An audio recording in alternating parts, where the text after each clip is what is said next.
Great morning, everybody. Y'all do me a solid. Y'all throw some fire emojis in the chat. I'm excited for this book club today.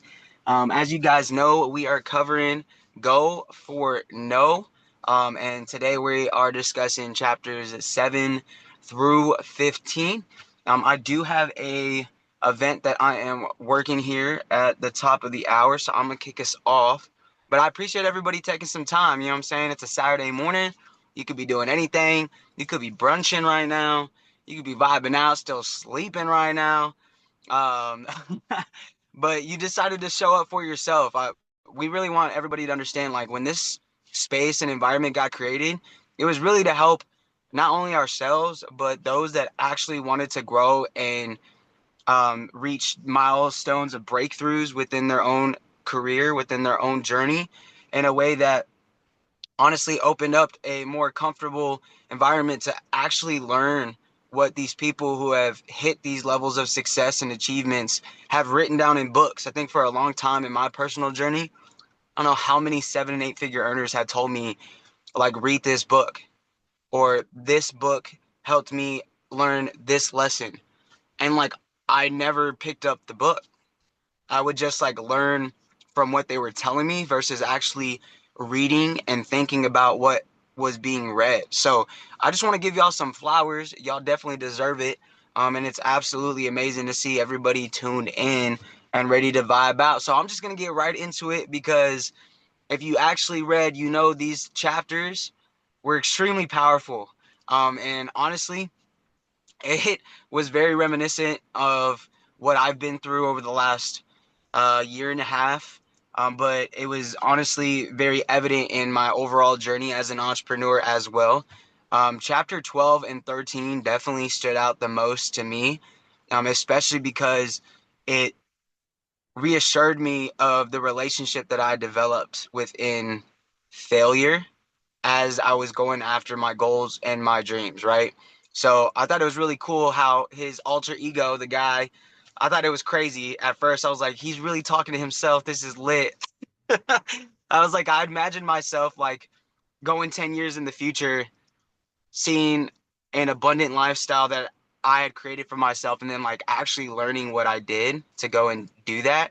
How kind of like um eye-opening that experience would actually be. So him sitting down at over lunch with himself, right, and talking about how one moment in time literally changed the overall direction of his life made a big difference in how I could like perceive it as well. If you've read Think and Grow Rich, Napoleon Hill talks about how he actually sat at the table with not only himself but also a bunch of successful figures so that he could have a discussion about the success principles and philosophies that he was actually putting into place. And honestly, right, the way that most people view failure is like it's either you go left to failure or right to success, and there's no world where they both coexist. But I think like a long time of me developing my personal development and learning from those who were hitting achievements at high levels, regardless of what industry they were in,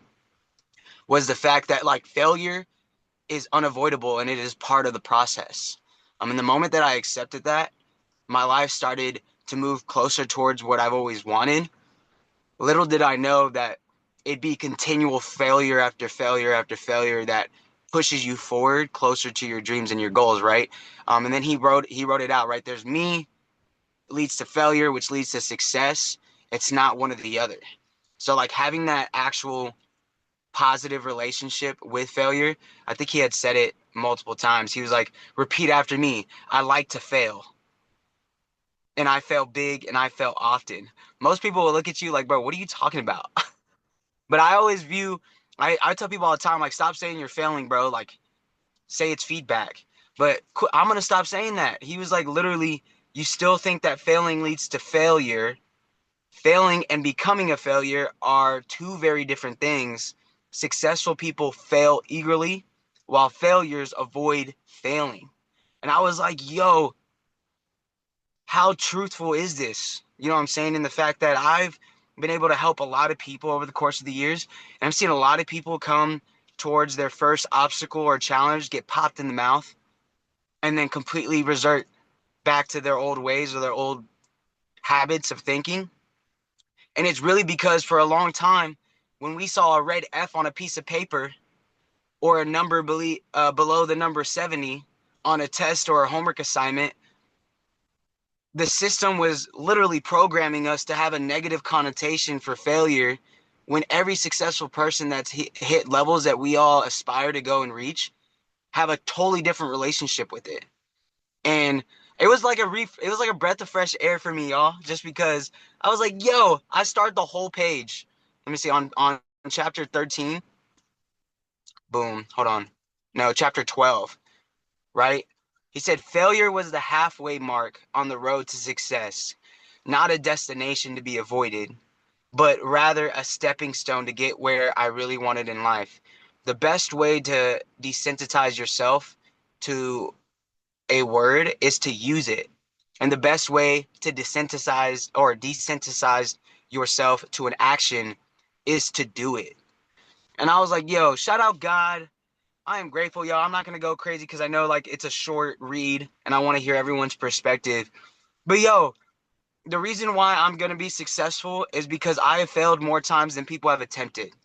I have gotten feedback from my failures in a manner that has helped me progress and become more efficient and more willing to learn than it has kept from people to ever even trying, right? The most valuable piece of real estate on the planet is literally a graveyard because that's where most people go with their empty dreams and their ideas and actions and goals that they never actively went to go and attempt, or they tried one time and felt like they were never going to go succeed because they hit an obstacle, a challenge.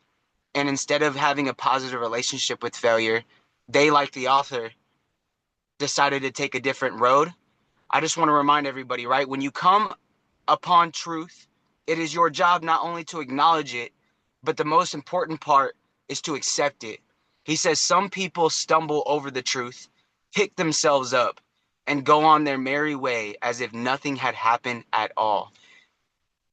I think the worst thing that we can do in life is settle for one that allows us to live beneath our potential. It serves nobody and it helps no one, and it literally keeps you at bay. So I just want to encourage you guys, fail early, fail often, fail forward. We about to go to the top, y'all. I'm excited. The amount of times I failed over the past 10 years is crazy, let alone the last 365.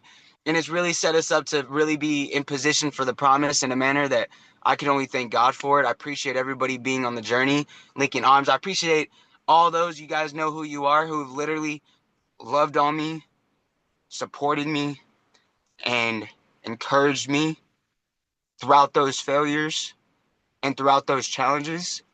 Because, bro, I wouldn't even be half the man I am without you guys. So before I get crazy emotional, I'm going to pass the mic to my guy, Jason. I love you guys. Have a good Saturday. I'm going to be tuned in, and I'm going to catch this recording. God bless. Love you, brother. Thank you. Sticks and stones may break my bones, but no can never hurt me. That made me laugh. That made me laugh when I was reading it. I just wanted to say that. That made me laugh when I was reading it. Reading this book, it actually really brought me back to when me and Marcus actually first met. That's actually funny. Um, I remember having a conversation similar to the one that he had with himself. When he said to himself, "Can you imagine being told by your own self that like, nah, I can't. You ain't gonna be successful because you didn't study enough, or you didn't do what you were supposed to." Hearing your own self tell you that sucks. But I thought of it more on a grand scale when I actually got like started with this is you're made with a purpose, on purpose, for a purpose, right? And I would hate to have to like stand in front of our creator and him show me my whole life in front of me and I did absolutely nothing with it.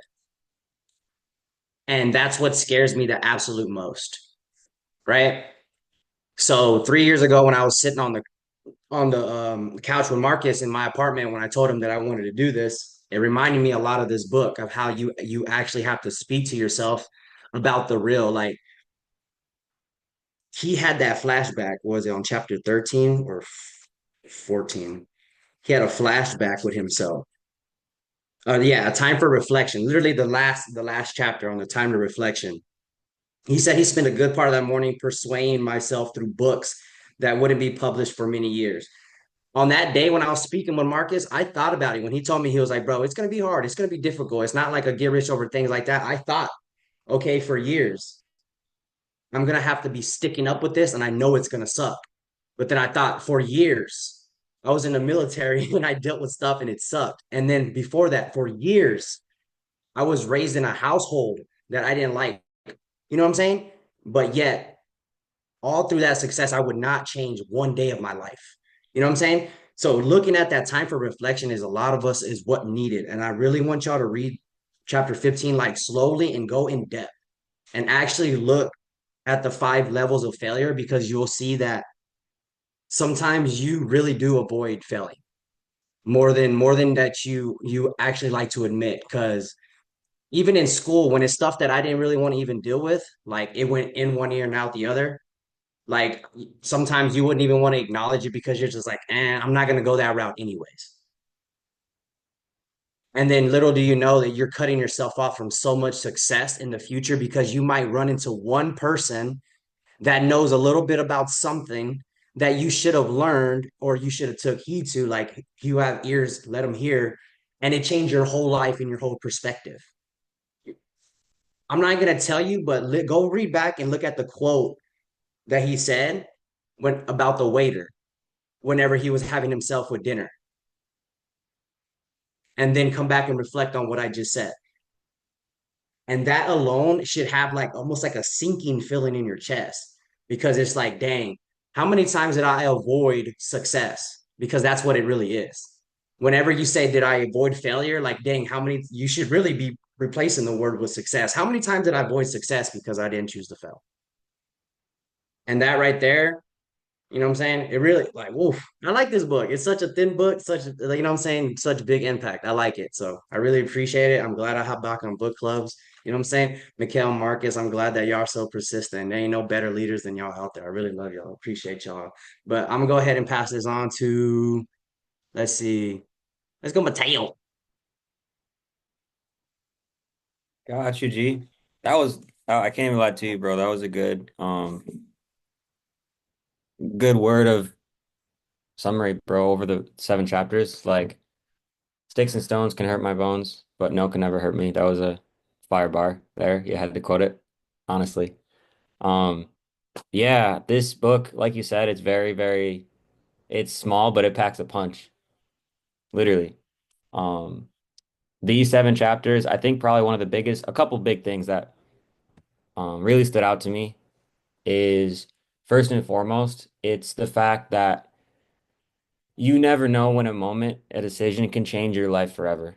Like Mikhail talks about how that moment when he was with his pastor, and he made the decision to, get involved in a way of making money besides what he was taught, that changed his life forever. And now 12 years later, look at him.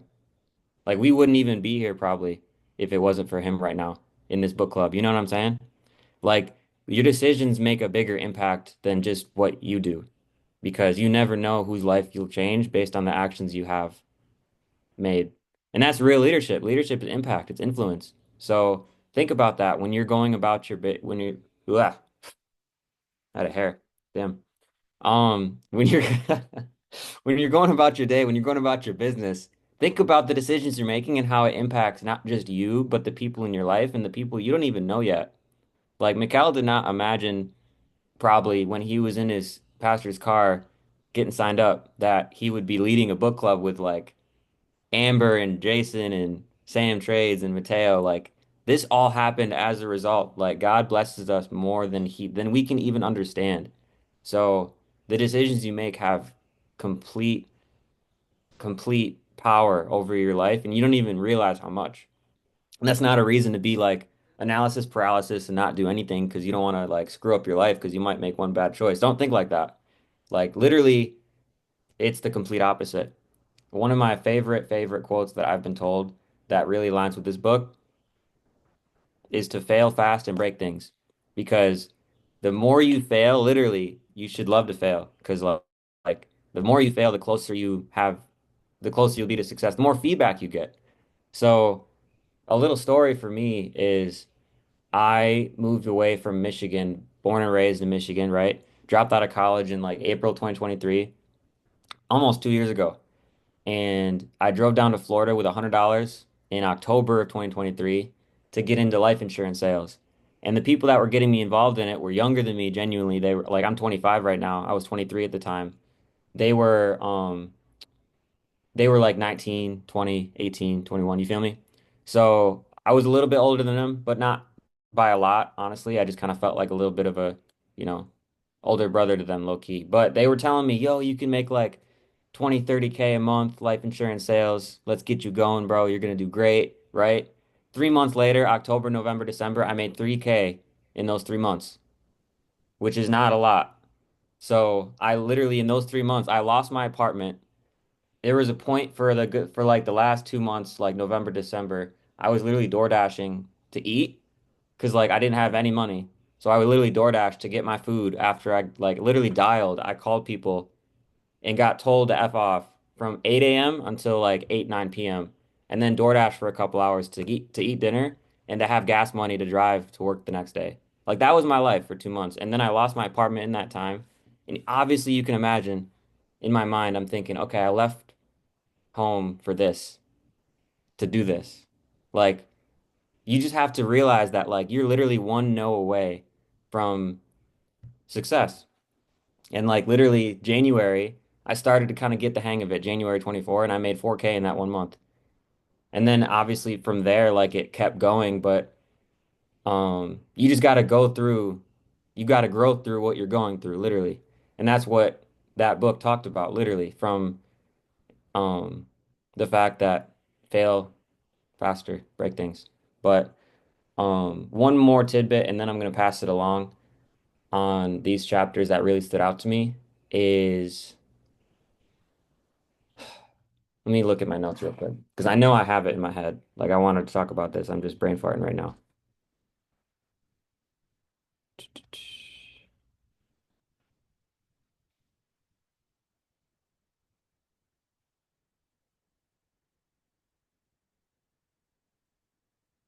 Oh yeah, so basically the fact that the customer ends the sale, not you, that is so real.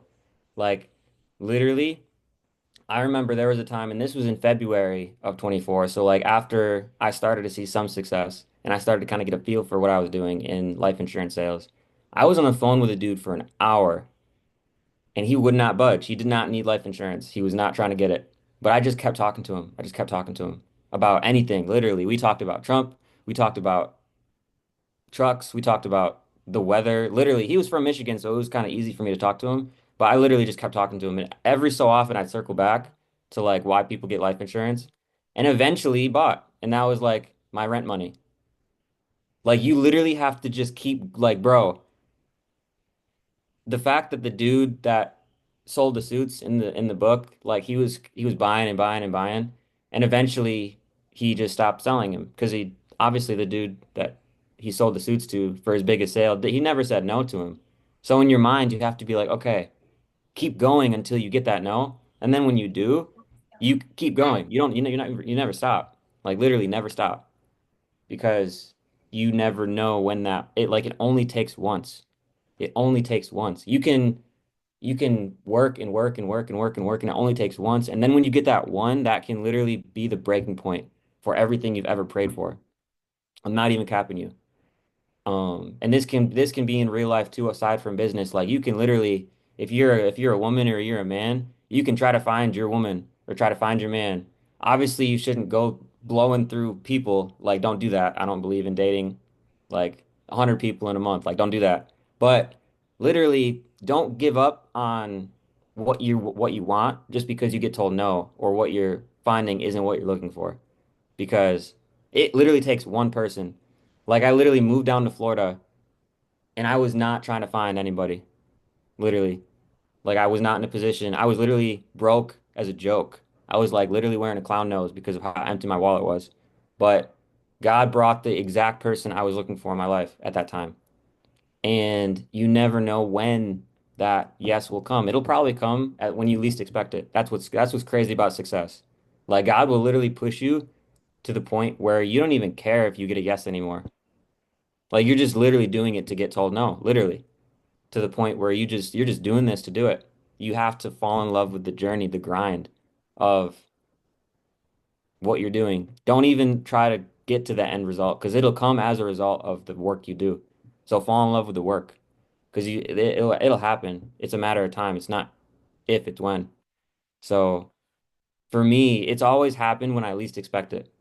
Literally, when you get that yes that you've been looking for, that you want, um, whether in business or life, literally, it's all about getting told no, just getting denied, denied, denied, and that's like feedback for you to act differently. Very last thing I'll say is there was nothing that irritated me more in like a healthy way than seeing people that I sold life insurance with go to sales training every morning, 7 a.m., wake up, sales training, right? And then they'd call people the same way they've been calling people for 2 years. And they would never change. Like they would never like use the information they get or the failures they've gotten or the no's they've been told to like change what they're doing. And they think if they just keep doing what they're doing, they're gonna eventually win. That's not how it works. Like if you the definition of insanity is doing the same thing, expecting a different result, right? So use failure as a feedback loop to find what works and find what doesn't work. Because I guarantee you, when you fail, you're not feeling the same way every time. There's different ways of losing people on a sale. Like sometimes you can lose people on a sale because you're talking too much. Literally, like if you actually would have just shut up, they would have bought. And then there's times where like you didn't say enough, where they just needed to hear something that you didn't say that would have been so simple, you know? So there's different ways to fail, so you have to recognize how you're failing, not just that you're failing and be like, "Yes, I failed. Okay, let's go fail again." Like that's the point, but like don't get don't be simple. Don't be like over, you know, don't be a sheep about it because we're really out here kings and queens. So I'll leave it at that. I'm gonna pass it to my dog, Sam Trades. Man, that was bars on bars, Mateo. Man, and Marcus speaking, starting from gratitude, man. It's a great way to start the morning, man. Um, man, what I can speak to this about is, man, what's been ringing in my ear lately is, man, if your dreams are not making you cry at night, if your dreams are not crushing you, your dreams are not big enough. Because right now, it feels like my dreams are crushing me, and so this right here is exactly what I needed to hear, just to know that I'm going through the process. You know, I got to trust the process. We all got to just experience this journey. You know, everywhere where we are individually, and you know, it's just great to have a community where we can learn from people that have been doing this for years. Like I'll speak to Mikhail's 12-year experience. Mark is going on, you know, a decade of doing this. So, you know, just I understand that I'm in a great position, and we all are, to learn, to be able to learn from each and every one of these high value individuals. Everyone on this call has high value, you know. So just stick around the campfire, and just to know that whenever you want, man, I told myself I would never quit on a bad day. So I think I'm here for the long run, guys.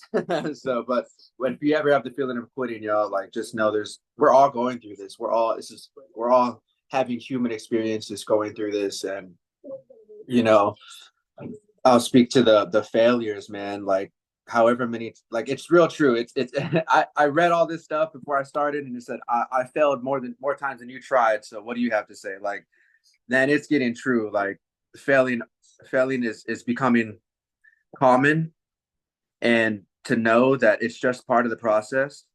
It's just you just got to fall in love with it. You got to fall in love with it and keep on going, keep that discipline. And man, so that's what I can really speak to. That's what really resonated with me. And you know, man, I love every one of you guys, and I appreciate every one of you guys, and always pouring into each other, and always pouring into me, and vice versa. You know, I always love to pour into y'all because, man, I love every one of y'all. So um, that's really all I can speak to.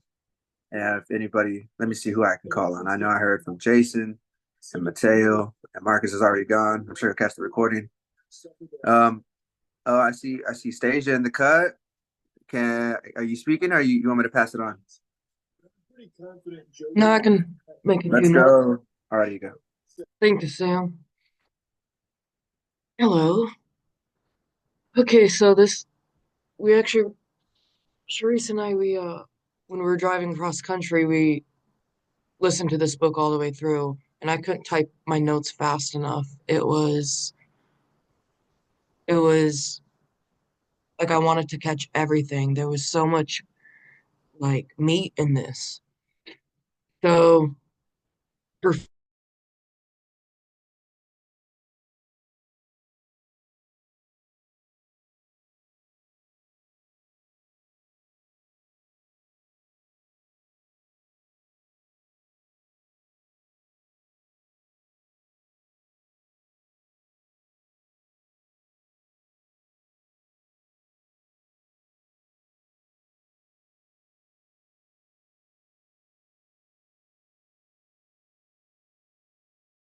the notes that I did, it says, find the opportunity and find the means.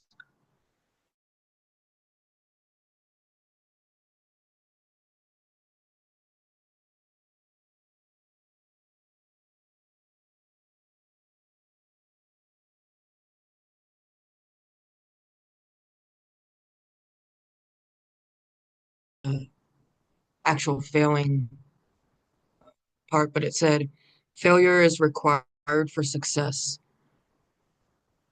And then he goes into the story about how he cut off the sale and how he stopped the commission he was going to make. And he said, um, boss was like, how did you know he was done? He said, uh,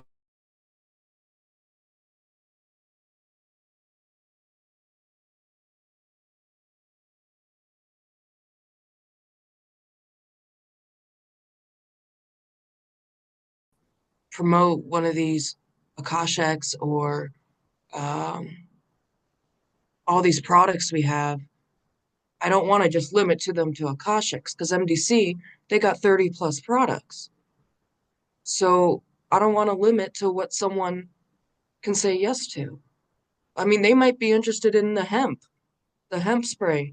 I don't care. Go, I'll shoot you the link, you know?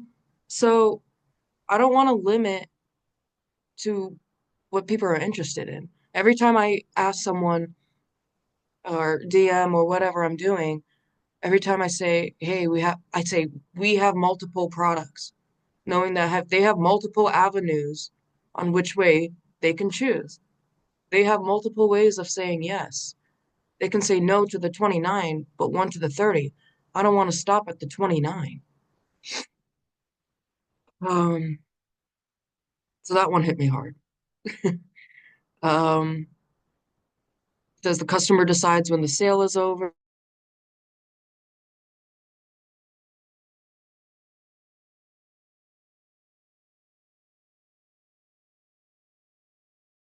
in greatness.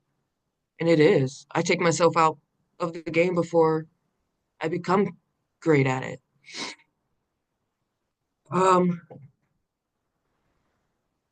I have a note that says alter ego, wrong model of success and failure. I don't remember that what that point was for, but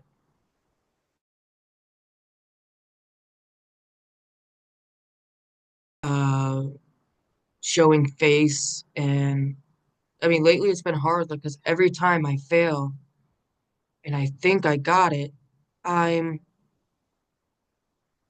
I'm not I'm not wanting to show my face again. I'm not wanting to show that I failed.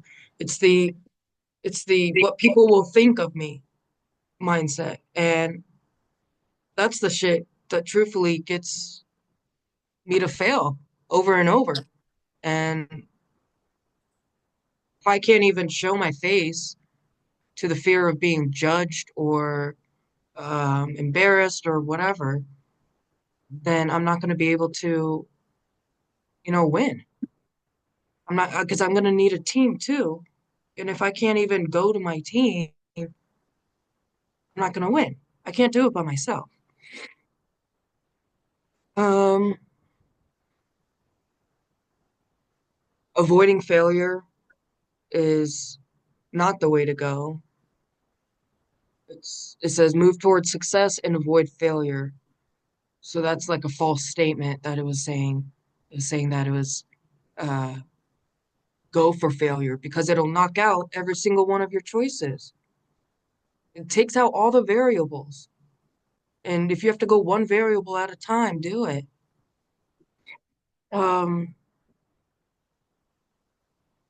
oh, I like this too. When they were saying failure, instead of saying failure, if you don't like that word, say mistake or glitch or setback or something that I like the word mistake. It feels better than failure. So just I'm gonna start using that word instead of failure. Um, oh, this point too. There were so many good points.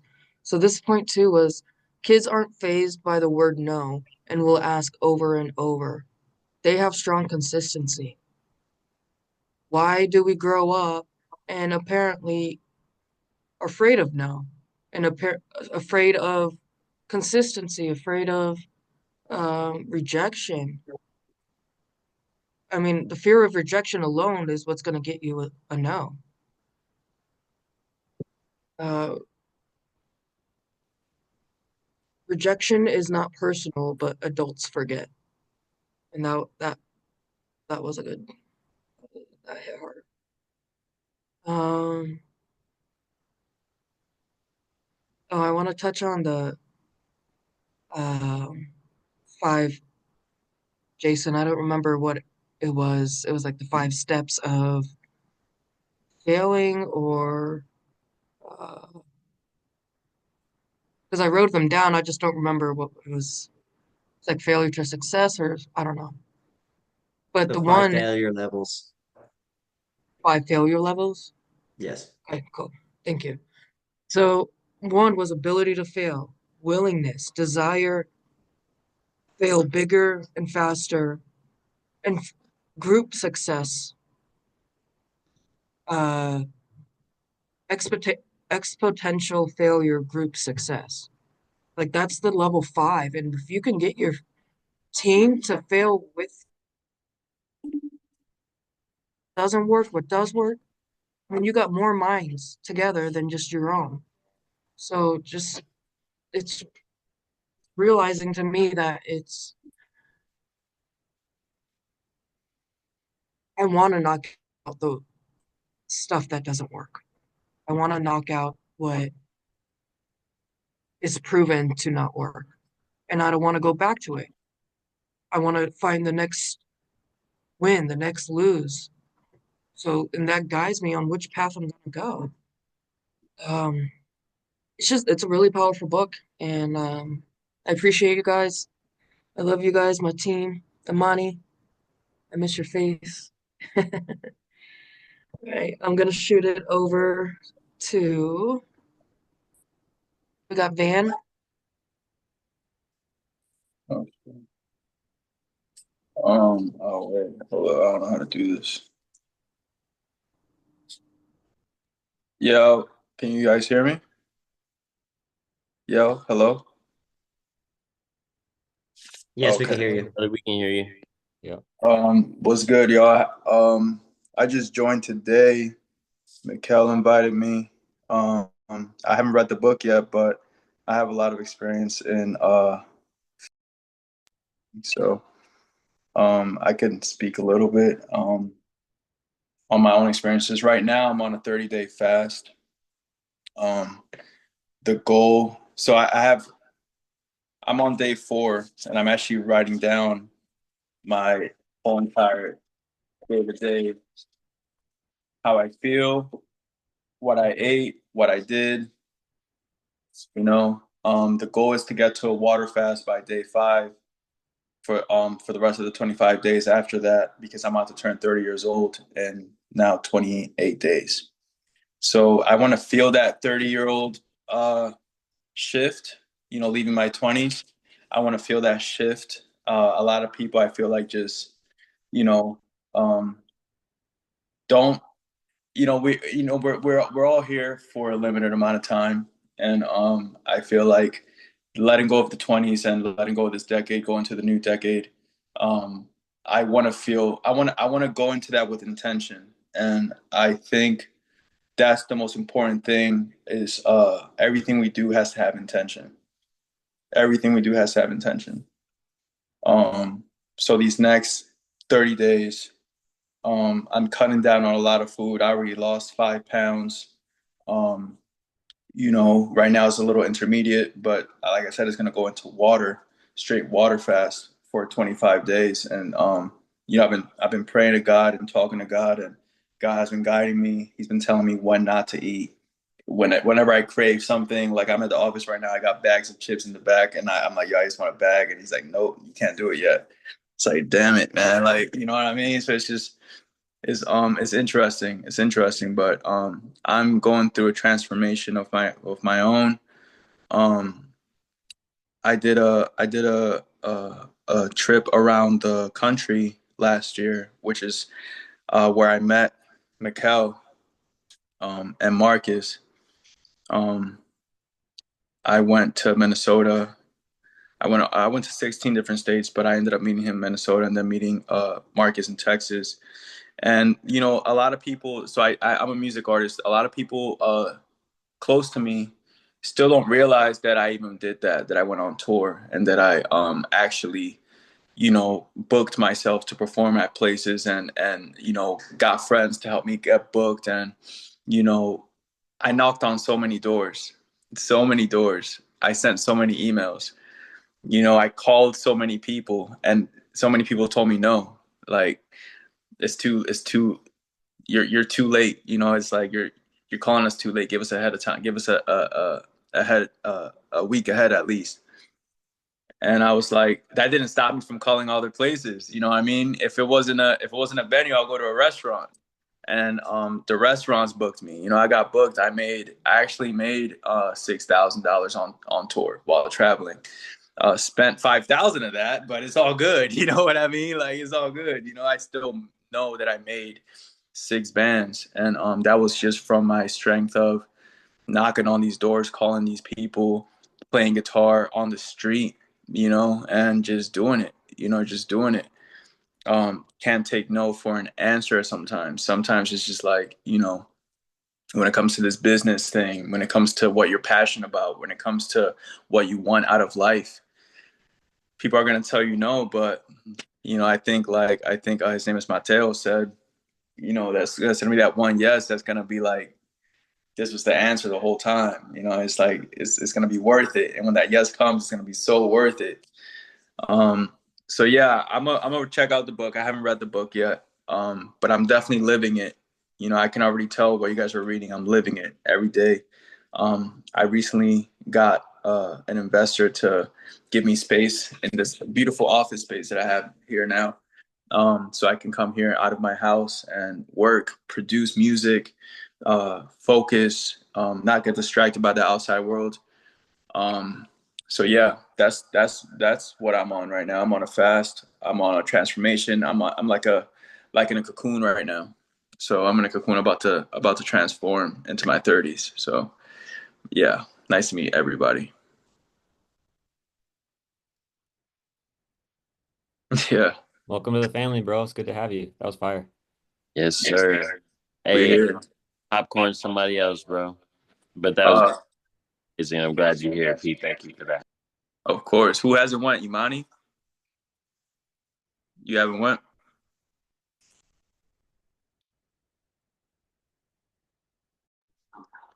Good morning, everyone. Hi. All right. So let's see. This week, I also did not read. Fine. I'm barely. I still am very confused as to like what direction this book is going in. Like now he's in an alternate reality. He's seeing it from this perspective of like he even started talking about his other Elaine. Like, oh, I forgot about my Elaine because the Elaine from this life, she's good. She's living her best life. And I'm like, okay, what's happening here? Like, why is this man, what is he doing? Where is he going with this? Like, I really need to know at this point because it's gone too far. But I, based off of your takes, the no, I can respect that. You know, when you hear no so many times, that's actually a good sign. So, like, I actually started to kind of learn that from like dating books, like how to date properly, right? And it was like there's men's perspectives and there's female perspectives, and both perspectives are like, I mean, if they say no, just go on to the next. And I actually love that because it's just like, you know, when you are, it's just like when you're dating, when you're working, when you are dealing with people, you know, sometimes you have to, you got to work the yes in as many times as you possibly can. But if you hear a no, that's okay. You're just one step closer to a yes. I learned that when I was selling timeshare because of course I've worked many random jobs in this world, but I sold timeshare for a little bit off the Queen Mary in Long Beach a long time ago. And one of the sales techniques was get them to say yes as many times as they possibly can. Like just to the stupidest things. I think I don't know who said it. Maybe it was Mateo who was just like somebody said it though. I heard it when they were like, you know, you just gotta, and I forgot, it's gone. Anyway, so they basically told us that to get the yes. And if you got the no, it was like literally my old boss, he would pretend to crumple up a paper and toss it, go to the next, move on to the next. Sometimes he'd see me and he's like, they're not gonna buy, get them out of here. I'd be like, okay, oh shit, okay, my bad. So it's like those moments when I kept getting the no's and the no's and the no's, there was always those like fantastic moments that I got the yes.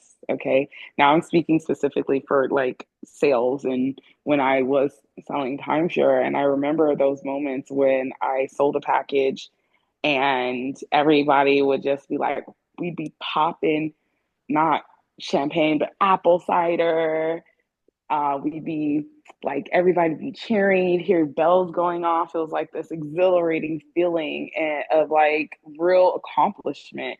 And I mean, based off of those moments, I know how powerful the yes is, but I can appreciate the no's. I mean, honestly, they do make the yeses much more special. I will say that. Um, I heard him also say something like,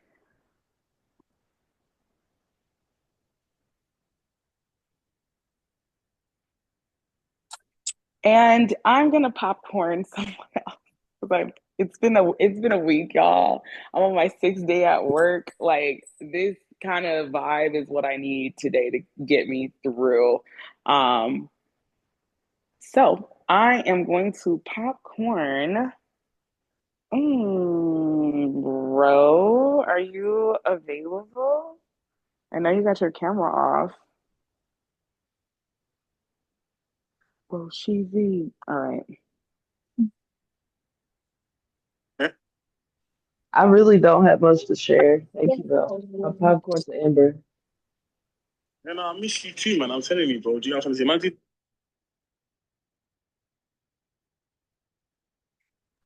telling you. Yeah? Wait, hold 1 second though. Hold you, I'm gonna need time, man. What up, y'all? How's it going? Can you hear me? Yes, ma'am.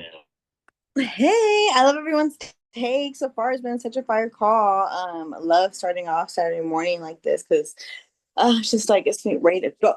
Okay, so one of the first things that stood out to me was when he talked about how did you know he was done. And so I remember whenever I had one of my first jobs ever at Journeys at the mall. I was probably like 16 years old, 17 years old.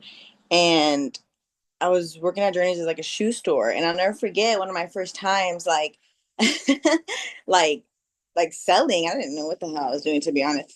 And I remember one time this little girl came in and she like, I helped her pick out these shoes and she got these shoes and then she got this belt and then she got something else. And then I remember literally thinking and telling her, now thinking about it, like, I mean, it was just a reflection of like what they said, like of where I was, right, where my limit was. And she was just getting all this stuff to go back to school. And just to be like transparent, my parents didn't have a bunch of money to be buying me stuff back to school, like growing up. So whenever she was getting all this stuff, I was like, okay, like that's enough. Like, like I think I felt like I may have said, I don't think I said this, maybe I thought this, like your parents aren't gonna like keep buying all this stuff. And she's like, no, it's okay. She's like, I want this. And then her dad had came over and uh like just bought everything. But I just remember like thinking like maybe people have more money than me out here. And I was like 16, 17 years old. So that was like just a kid. But I just never forget like that moment. So that reminded me of that. Like, I think there's another saying that's like, I don't know, like don't count other people's pockets or something like that. But basically like don't assume, and don't assume, especially based on what like we've been through, right? So like just not projecting like our own limitations and what we've experienced onto other people. And then another way that I really like to look at it too is like really believing in people. Like I know in personal development a lot, or like whenever I've bought stuff, because I've invested a lot of money into like myself, like I bought stuff all the time. People sell to me all the time. And I remember one of my mentors used to always say, like, if I couldn't afford something, I used to hear this saying over and over and over again. And at first I didn't get it. Or if I had an objection, it was like, I believe you're powerful to do both. Oh yeah, it's like whenever we were working in network marketing, they would tell us that like they had to get one or the other. They would say like tell them that you believe they're powerful enough to do both. And over the years of like hearing that, like I really started to I believe that. Like I really do believe in people and believe that people are powerful enough to invest in themselves, And so I started to see it from a different perspective of like if you like just assuming the best of somebody else and just assuming that they got it, and like that's going to help in so many different areas, especially from your prospects, like from the people, from your audience, from the people that are around you, and just in general, you know what I mean? Like you don't want to assume that they're broke, like that's not going to help, you know? Um, and so, but genuinely believing that. And even if they don't, and then even if they like probably don't, whatever, quote unquote, like got it, like yes they do, because we're creating all the time, and then really being honest about what people really spend their money on, like anything. Spend $25, like just not even thinking about it, on food a day probably, you know what I mean?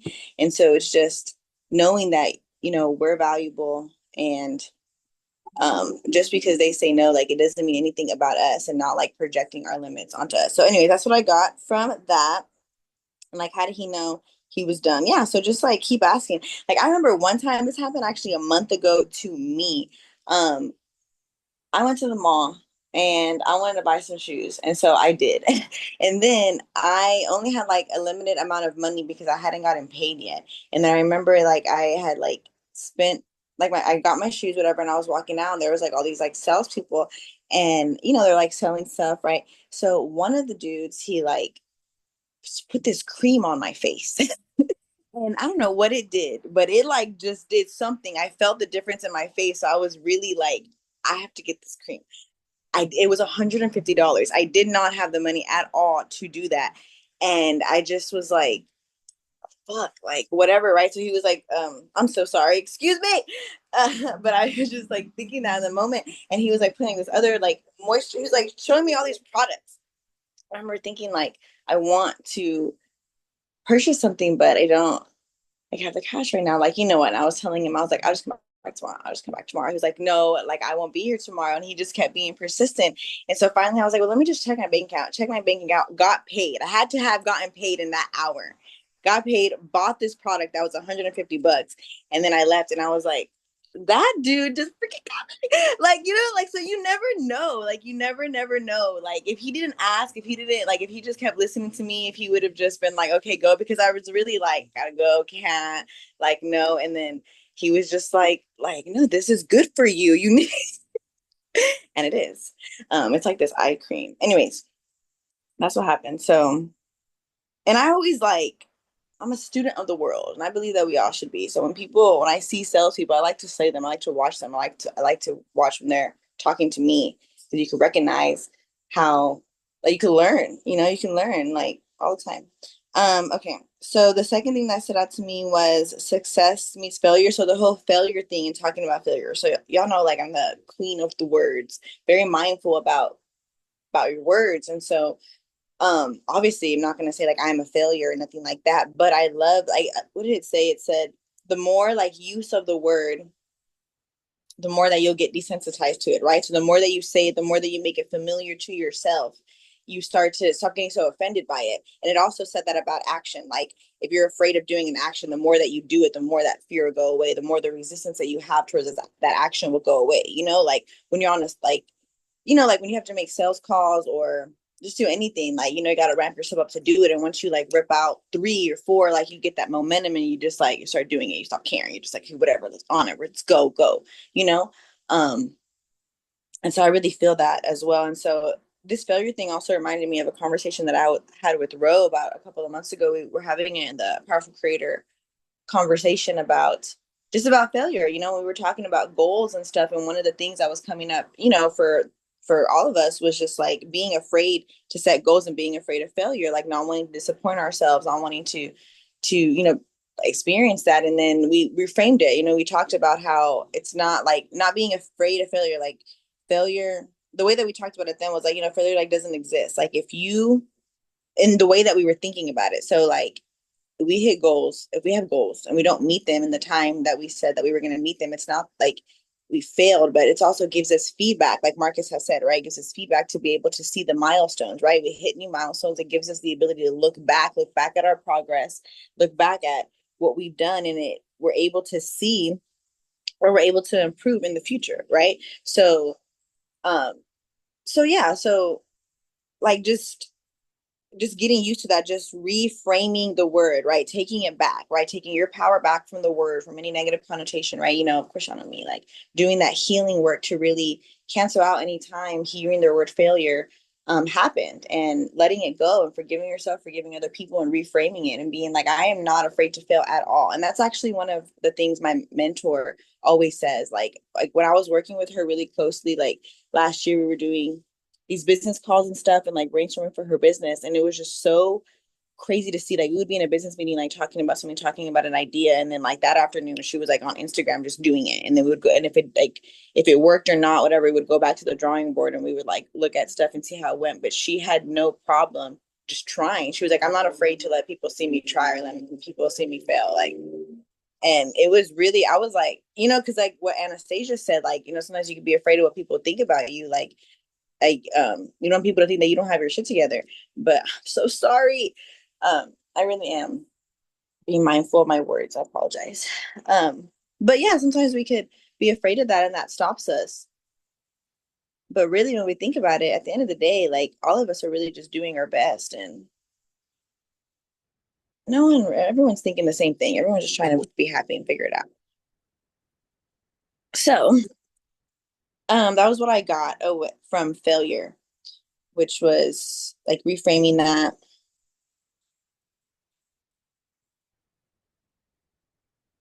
Says, I realized that failure was the halfway mark on the road to success, not a destination. And then the last point that I really, really got, that I started to think about, was how those two moments that he had like made a difference, right? So there was like, basically there was one version of him that they had the same moment, but they took it 2 different ways. And those 2 different ways that he took that moment completely directed his life, right? So like, I think that's what happened. And to me, that just makes me think about how like our relationships and like these opportunities and just the way life goes, like, you really get to decide what something means to you, and like, and if it's going to work for you or not, you know, like you get to decide that. And the way that we look at things, and the way that we take things, hear things, handle our relationships, handle situations, will really determine our life, you know? And to me, like, I feel like when we have a lot of ego, and we have a lot of judgment, and we have a lot of opinions, we have a lot of like just a lot of trauma, like it that we don't handle, and we don't do our work to be able to handle. It could really get in the way of the things that we say that we want, like for example, like for me, like I, because of the way that I grew up, it was really hard for me to take constructive criticism. Like I was just super extremely sensitive about it because I grew up with, like, my parents just making me feel like I was stupid. And so when I didn't, I was very resistant towards people telling me something different about what I was doing, because it just made me like feel like very insecure about myself. But obviously in this journey, we have to be able to take constructive criticism. You have to. That's the only way that you're going to get better. And so like for me, I'm just using that as an example, because if there was times where I couldn't take constructive criticism, I would have like ruined relationships. That wouldn't have got me to the next level. That wouldn't have actually helped me. Like I would have, like I mean, actually, that happened recently, like last week. But anyways, um, the more that like just those moments are powerful, and that's what it like it that moment pointed out to me. It's like there's moments where someone is trying to teach you something, trying to show you something, and maybe they're not. Maybe they're just being themselves, or they're not even trying to show you something, but the universe is, God is like that's the God's using that person, that situation. Um, and a lot of times when we are just caught up in our own stuff and we're not dealing with it properly, we miss those opportunities, right?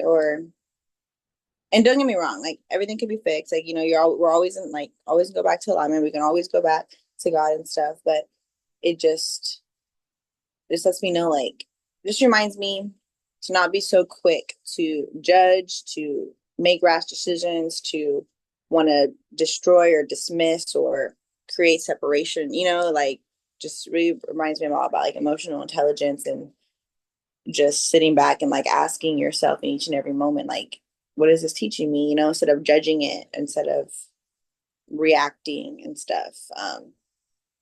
So that's what I got from the book so far. Let's see who's next. Roll it. Mikkel, take us away, sir.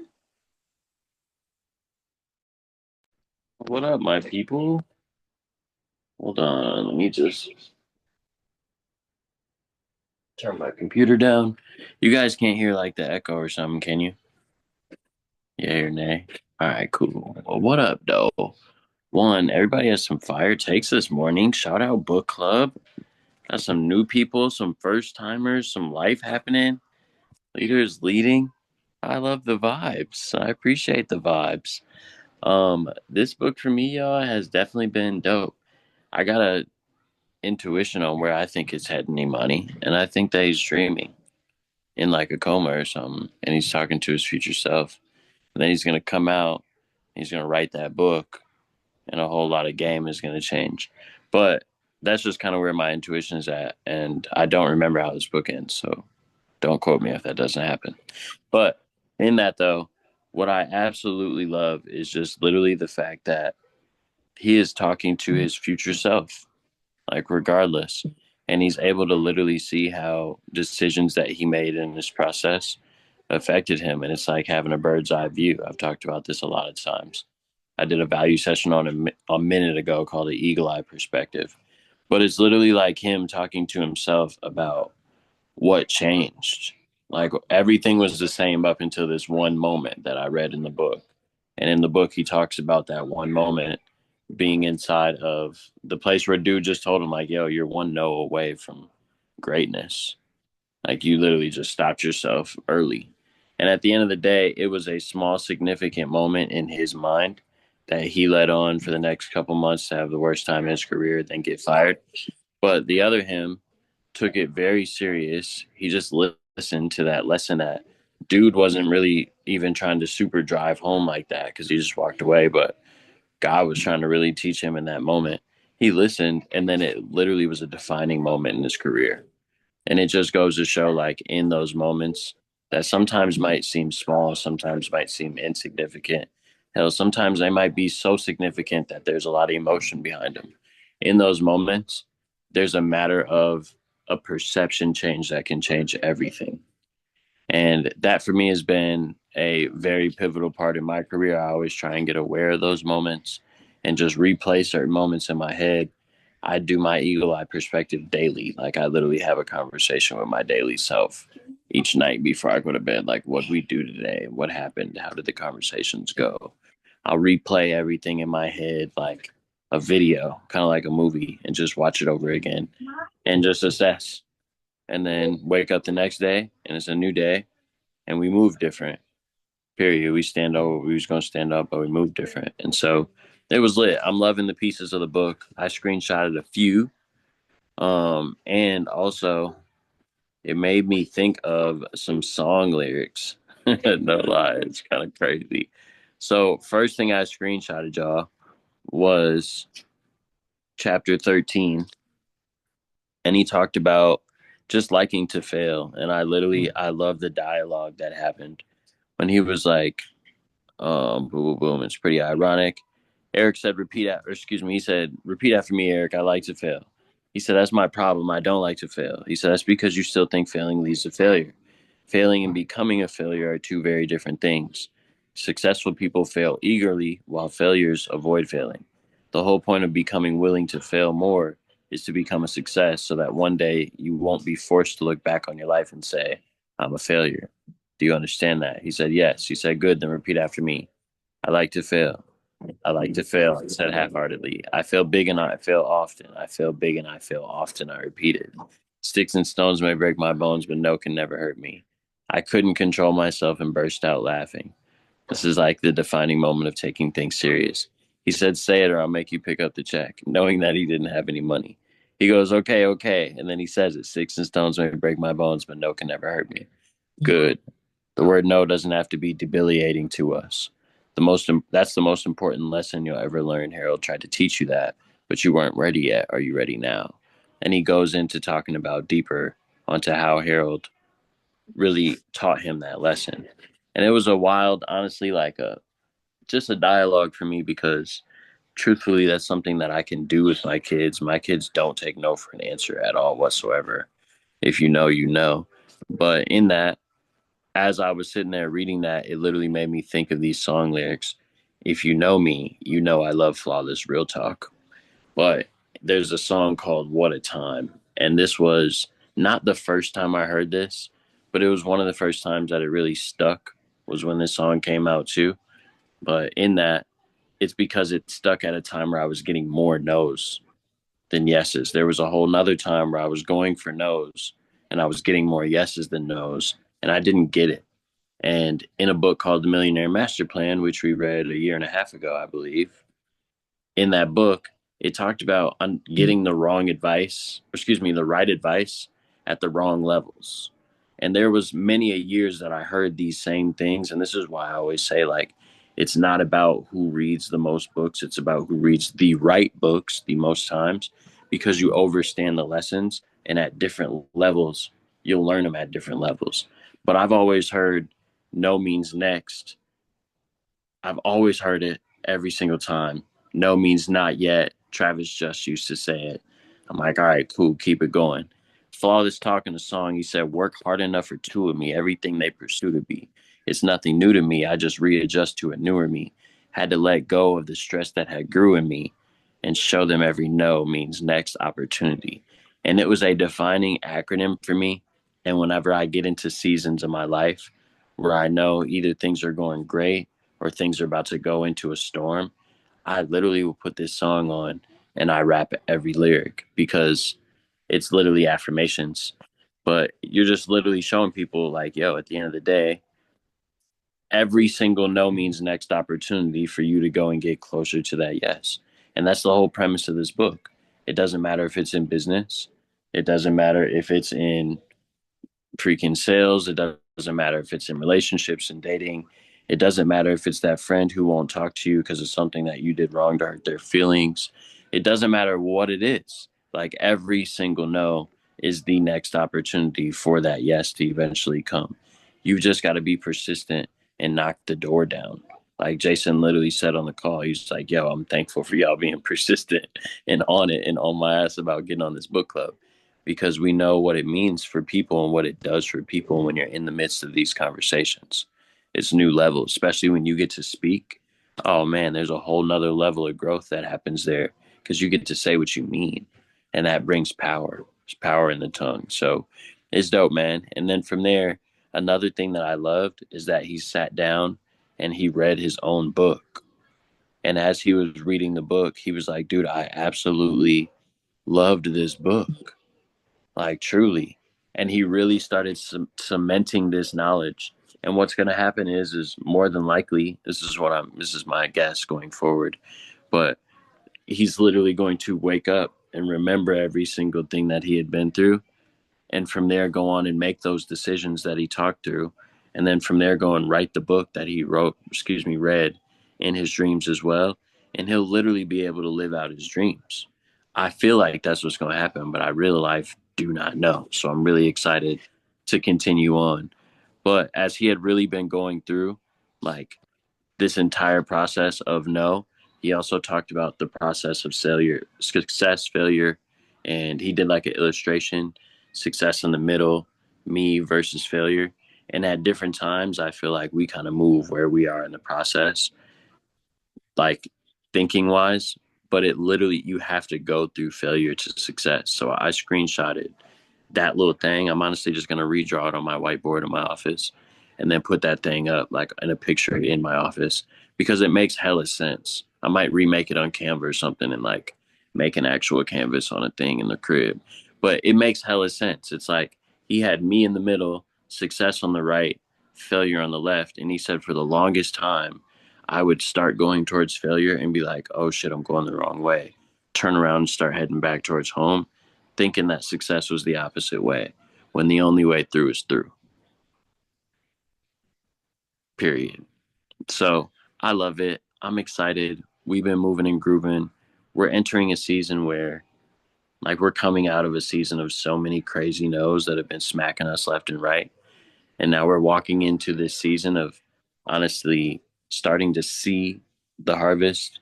We're not harvesting yet, but starting to see the harvest of all the seeds that we planted in this season of no's.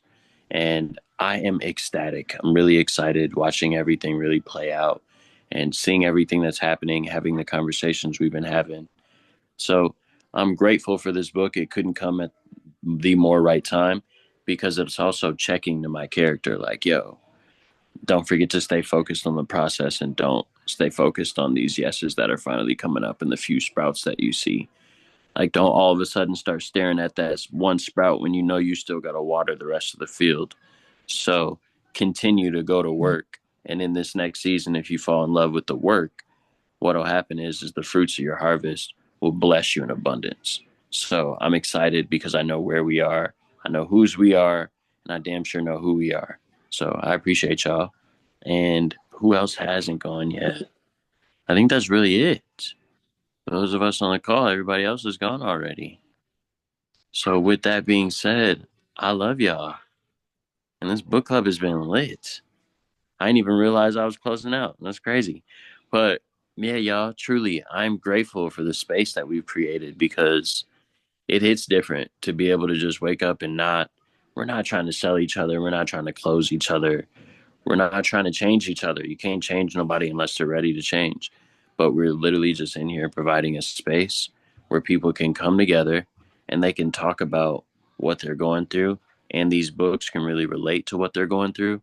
And they can actively not only view their perception, but also hear others and be able to make a logical decision on how they're going to change moving forward. So it's lit. And I appreciate y'all taking part in this every single Saturday because Lord knows you don't need to. You know what I'm saying? This is literally a volunteer call that we do, a free call that we do. This is not technically growing anybody's pockets, even though it is. You know what I'm saying? I definitely can attest to too much money we've made off the book club call indirectly because of the things that we've learned here. So I just really want to say thank you for everybody being in this space. Next week, we are going to cover, let me just run into the app real quick. I think we start next week on chapter 16. Boom. Not the 29th of March. We're going to go to the 5th of April. Crazy, y'all. Quarter 3 begins. It is here. So we're going to do chapters 16 through 22 next week. I'm excited. And then the following week, we'll be wrapping up this book. So if I'm not mistaken, 22 will just slide right to 30. From there, I'm going to just give y'all a little real quick heads up on the next book coming after this. Hold on. Oh, snap. Whoa. All right, so I'm going to throw a poll in because me and Marcus I just realized that we have not sat down and mapped out the book club for this year, the rest of this year. We mapped it out for a year and a half and literally, 16 through 22. And so we have 3 books in the running right now. One's called The Greatest Salesman. One's called 5 a.m. Club. Nah, honestly, I think we're going to read The Richest Man in Babylon. I think that'll be a phenomenal read for all of us next. I think that truly will definitely hit different. Anybody ever read The Richest Man in Babylon? Who's on the call? Hey, Mateo has. Okay, let's go. Jason, have you? I figured that would be you might have picked up. Bro, check this out. In high school, I didn't read books. When I graduated, I didn't read books. 100%, dog. I didn't start reading books until the military, only because I needed to read books off the commandant's reading list in order for me to get promoted. That's the only reason why. So if there's incentives for me, I'll read books. And then I figured out there's a lot of success in books, so I read books now. So no, Well, I have not read that one though. well, welcome to the world of reading, sir. Books. And you've been snapping. It's crazy. I would never have thought that about you, the Jason that I know today. But hey, shout Bro, out. I mean, together and myself, because I read other books apart, bro. I've read over 25 books, and like in like 2 years. I ain't never thought I'd read that many books. That right there It's is a book. crazy. Funny, I will be clipping that and posting that on IG and TikTok. Okay, I just want to let you know now. I'm gonna use your image and likeness. It's recorded. Nah, but real life, bro, that is actually crazy. I haven't even sat back and really thought about and mapped out how many books that we've read on this book club since conception. Because I know the number will be crazy. But I know for a fact that in my career, in the last 3 years, I probably doubled the amount of books that I read prior to being a part of TGF. In real life, we started book club, started getting intentional. Because before this, like I have a whole note, y'all, like with books that I've been recommended from all my mentors. And I haven't checked it in a while, but I think we're like almost complete with the list. It's kind of crazy. I'm excited, y'all. This is nuts, man. We're really making progress. It's crazy because this time right now is a dream like 3 years ago. It's nuts. So I'm grateful. Mateo, we're going to have you actually give everybody a heads up on the book next week before we get to closing week. So in that, we got 2 weeks of this one left. Van, I will send you over the book as well. It's honestly a really quick read, like to the point where while you were on the call before you went, you could have finished the reading for today. Like that's how short this book is. Literally, the chapters are pages. But in that, this one is just powerful. You know what I'm saying? You ain't got to have a long book to actually mean something. I found that out with mine. So in that, y'all, it's game time. We're going to get it cracking. I appreciate y'all. Ben, I'll shoot you a call right after this. Mateo, I'm going to shoot you a call actually right after that. And I want to introduce y'all to each other. So we'll rap, we'll rock. Let's disperse, let's multiply. Let me know if y'all need anything. We're in the field. Talk to y'all soon.